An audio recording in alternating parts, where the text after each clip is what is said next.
Hey friends, welcome back to Thursday afternoon for some Q&A with your friend here, Leigh Brown, as I answer the questions you have sent me in the week prior to this message. So if you have a question you want to ask, drop it in the comments or send it in DM if you want some anonymity. No problem, I'll hide your real name from your people because today I got a question from a broker friend, and if you're not in real estate, you should know the way our system is set up. You have people who operate just as regular old agents, even though in North Carolina they are brokers or professional brokers, but they're operating underneath another agent in most instances, which is their broker in charge or supervising broker. And in other states, you have a broker, which is the one who's responsible, and you may have sales agents. So there's layers in the business, which also means if you ever have a problem and you call the office, you say, I need the broker. We know you're looking for the one in charge. It's fine. We talk to you then. So this question came from a broker friend who said, hey, Leigh Brown, some of my newer agents are getting nervous now that they've realized we are actually in a recession. So first of all, kudos for acknowledging it out loud. That's the first step to recovery. And how can I step up as a leader to guide them through this market? Are you ready for the hard truth on this? You've got to get off Zoom. I know that y'all love Zoom. It has made us so lazy though. I mean, let's just be honest. It's a crutch for the effort that it takes to get together. And frankly, when things get weird and when we're needing to do real sales training, we have to get back together so we can actually read body language and people can ask questions that they won't ask over technology for whatever reason. I mean, think about this. Forever in real estate, there have been Tuesday sales meetings, and I don't know how they started on Tuesday. Maybe one of y'all knows the actual history for how real estate sales meetings landed on Tuesday 70 years ago, and here we are today. But those sales meetings can be really impactful because that should be a chance for agents to ask their questions, talk about what they've seen in the marketplace, and talk to each other about how to handle things. There is a massive amount of power in community. So as a broker, if you want your newer agents to make it, you need to make sure they're in community together. And what that also means is that ideally in your office, you've got somebody from the old guard, or also known as seasoned or experienced realtors, but you need somebody who's lived through challenging market conditions, whether it's the Great Recession, or you want to go all the way back to the 80s to the savings and loan crisis. The realtors who've been around for a while, like myself, we've seen this. We also can bring to the table that perspective that says, yes, it's going to be rough. And yes, your clients are going to resist your education. They don't want to hear it either.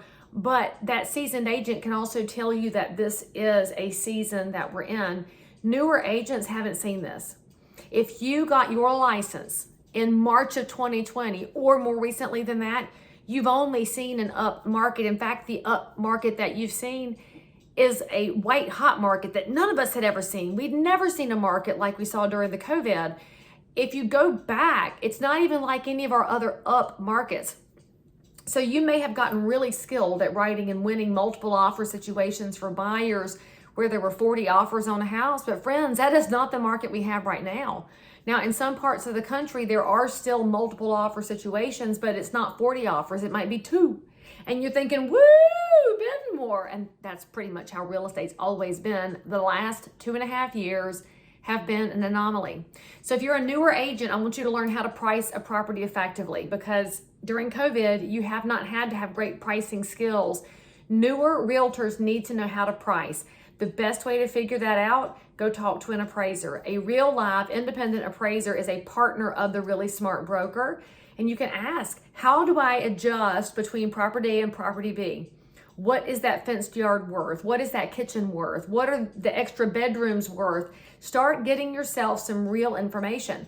There are certain websites out there that rhyme with a certain kind of tree, and those websites price with per square foot. That's not how you price a house. That is an indicator of value, not the indicator of value. And until you learn how to strike a financial difference between different comparable properties, you're going to have a hard time in this market. So get really smart on pricing right now, and then get really smart with buyers. Buyers still want to buy even when markets are challenging. They just don't want to hear you whine and complain about how they can't buy.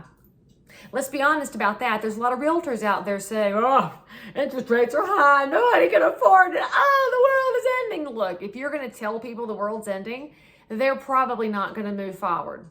So figure out with your lender what options a buyer has. Maybe you talk about a buy down on the interest rate. Maybe you talk about closing costs. Maybe you're looking at down payment assistance, or maybe, just maybe, you're lowering the price point and changing geographical areas so that somebody can buy something. Or you're a really smart, savvy person. Now you're looking at duplexes, triplexes, or quads, which are going to fall under that single family loan as long as you are living in one of those units.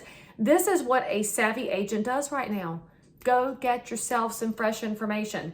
And if you have not gotten yourself up to speed on assumable mortgages yet, that's overdue. Go get busy, because FHA, VA, USDA can be assumable depending on all the asterisks. Y'all know how that works. And I've got some other videos that can explain that more clearly. But if you don't know about these, go get educated. In fact, I looked at my records. The last time I did an assumable loan for somebody was 2002. That's 2 decades, y'all.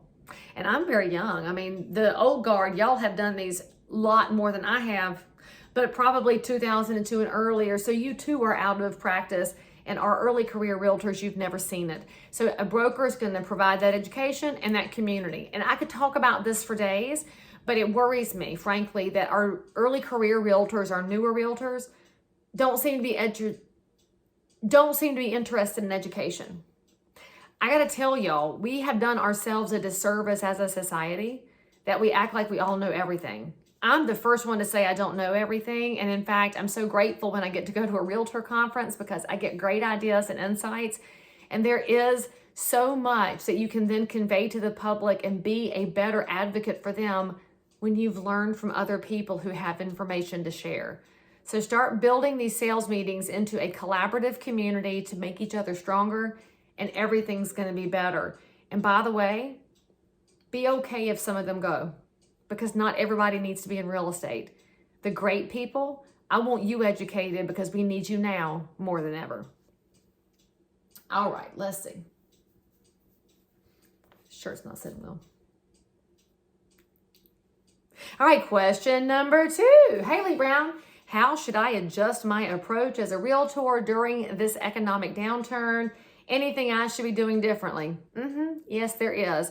The first thing is, because the markets have shifted so quickly, the first thing you're going to have to do differently is you're going to have to be more thoughtful and purposeful in your consultations with buyers and sellers of real estate. Now, for the last 2.5 years, here's the reference point. Somebody called and said, hey, Leigh Brown, I want to look at a house. And I'm thinking, dude, the deadline for offers is in an hour and there's no showing slots left. You want to make it sight unseen. I mean, it was a weird market. However, what you'll be doing differently now is you're going to get to show 3 or 4 or 5 houses at one time. What? Just like the old days. Yay. So we're going to get to spend more time doing comparing and contrasting of properties. That's a really good thing. And what's going to go along with that is you're going to have to start learning how to help people figure out where their offer should fall in the grand scheme of things. Because if the house has been on the market for 70 days, that seller might be open to negotiating. They might not. You never know. So one thing you've got to do differently is know the list price to sales price ratio in your market. If you know that a property in your area on average gets 98% of asking price, that should give you some kind of guideline as to where your buyer could be. Here's the example, and I love a good storytelling analogy, so sit back and enjoy this for a second. Have any of y'all ever been on a diet? I mean, you have. Everybody has. We all do it. And you know you shouldn't have the chocolate cake. And you know it's going to be really good because it's homemade and it's really moist and it was the recipe you saw on My Kitchen, My Rules. And you just want that chocolate cake so bad, but you're trying to be really good. If the cake is way over yonder, way across the kitchen, you will say no to it. That is an offer that comes in at 20% off ask. It's so low, it's not even tempting to the seller. You with me so far? But then your bestie's over there, she made that cake. And she said, Leigh Brown, you better eat my cake. And I'd be like, girl, I'm on a diet, stop. And then she slices a piece and puts it on her very best china that she got from her mama. And she brings it right across to me with a fork and holds it right in front of my face and says, if you don't take a bite, I'm just going to cry. I'm going to cry right here. And what would I do? I would take the plate and I would eat the cake. And that's what happens when you write an offer that is close enough for the seller to be interested in it. so that you can then go back and forth, and maybe you have one bite, maybe you have the whole piece, but it becomes a very tempting conversation as opposed to being way far apart. So I want you to think about this, and it's also a really great story to share with your buyer clients when they're trying to decide what kind of an offer to bring in. Now, I'll also go ahead and answer for you. There's always a buyer that says, let's just try it. All right, that sounds okay, but let me tell you something about real estate that is wild. It's a huge financial instrument, and it is fraught with emotion. I mean, it's crazy. People are in love with their houses. Commercial business owners are in love with a warehouse because real estate's got this personal touch to it. So I want you to remember that. It's just like if you told somebody their child was ugly, they're not inviting you over anytime soon because they're going to be mad forever.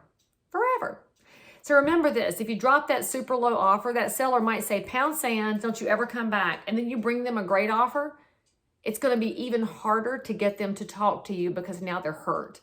So you got to remember all of that. Real estate is this really interesting space where emotion is tied up. And again, the last 2.5 years during COVID, the emotion fell out to an extent because with buyers, you'd write 5, 10, 12 offers, and buyers could not emotionally handle falling in love 12 times only to get rejected.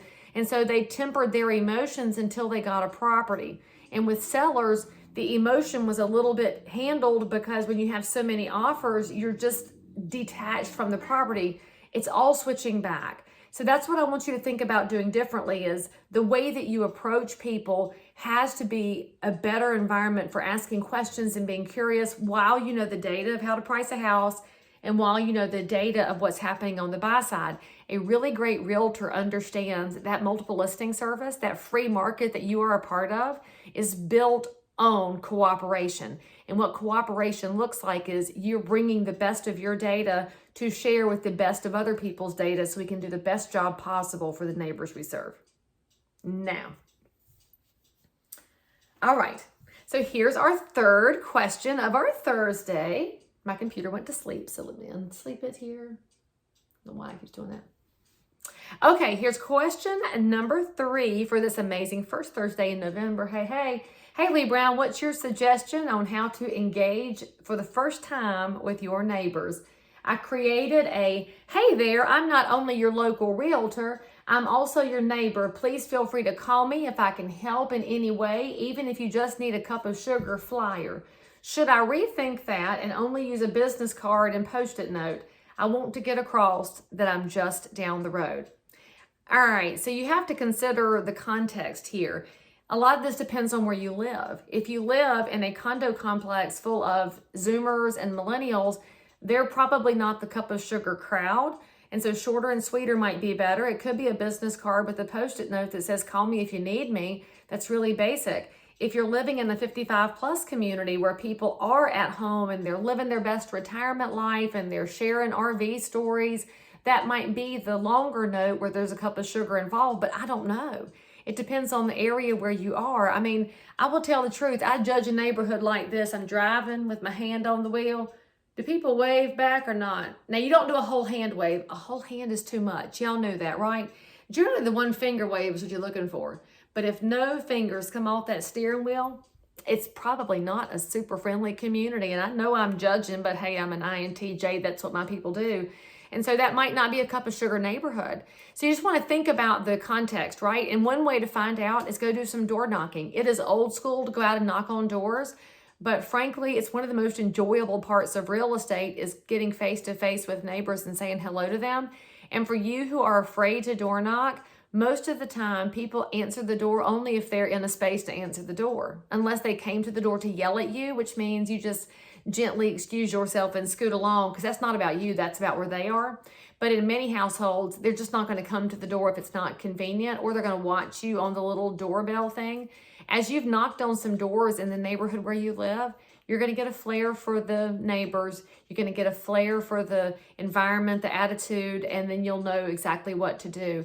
I will say that when you're out there getting to know people, if you'll dress professionally, that helps tremendously. If you're wearing a t-shirt and blue jeans, you are not going to put across the message that you are a committed professional realtor. Now, that does not mean that you wear a 3-piece suit if you're in Miami, because that would not make any sense.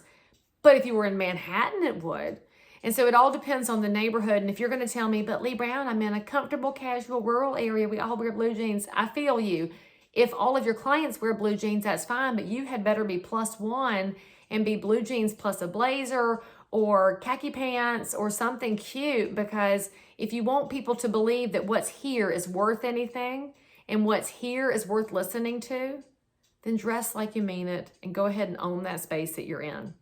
So I hope that helps. And for more information, you can always come back on my Thursdays. Hey, what's up? And if you want me to answer something for you, drop it in my messages, send me an email, call me, text me, whatever, and I'll be glad to answer your question next Thursday. See you then.